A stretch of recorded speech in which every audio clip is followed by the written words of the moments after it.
আসসালামু আলাইকুম। আজকে আমি কথা বলবো আমাদের সিঙ্গার ব্র্যান্ড বা অনেক ব্র্যান্ডেরই এই সমস্যাগুলো আমরা ফেস করি যে ডিগ্রি সেলসিয়াসেরটা ফারেনহাইটে দেখায়।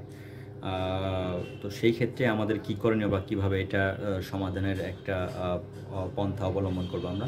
যেমন আমরা অন করতেছি এসিটা, এখানেও ফারেনহাইট চলে আসছে 73। এটা মূলত ফারেনহাইট টেম্পারেচার, এটা ডিগ্রি সেলসিয়াসে না ফারেনহাইট। সো এটাকে চেঞ্জ করার একটা ফার্স্ট ওয়েটা হলো যে আমরা যেটা সাধারণত পেয়ে থাকি, এদিকে ধরো এটা যেমন রিমোটটা অফ করে রিমোটের পিছনে ব্যাটারিটার পাশেই দুইটা সুইচ আছে, ওই দুটাকে যদি আমরা নিচে অফ করে দেই তাহলে কিন্তু আমরা ডিগ্রি সেলসিয়াসে চলে আসবে রিমোটটা অনলি। যেমন আমরা এইটা অন করলাম, রিমোটটা ডিগ্রি সেলসিয়াসে চলে আসছে, বাট আপনার এসি কিন্তু ফারেনহাইট রয়েছে, যেমন 21, 20, এখানে 64। সো এটা রিসেট করার একটা ওয়ে হলো যে আমাদের সেই ক্ষেত্রে আপনাকে যেটা করতে হবে, মুডটা কুল হতে হবে, টেম্পারেচারটা 30-এ দেবেন, 30। আর ফ্যান স্পিডটা আপনার মিডিলে দিতে হবে, মানে একদম মিডিয়াম।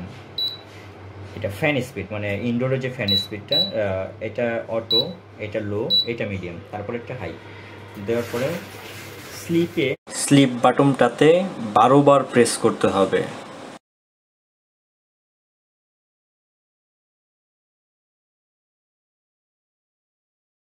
বারবার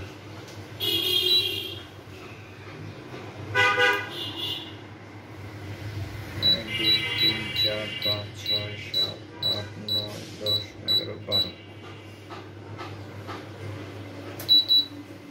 12 বার। ওকে, নিয়ে নিল। হ্যাঁ, সেটটা নেওয়ার পরে ডিগ্রি সেলসিয়াসে চলে আসছে। ক্লিয়ার। হ্যালো, ডিগ্রি সেলসিয়াসে চলে আসছে। হ্যাঁ, এটা আসলে মেজর কোনো ইস্যু না। এটা সব মডেলেরই আবার হয় না, কিছু কিছু মডেলের আপনার এটাকে 8 বার প্রেস করতে হয়, কিছু কিছু মডেলে আপনার 12 বার প্রেস করতে হয় বা 10 বার প্রেস করতে হয়।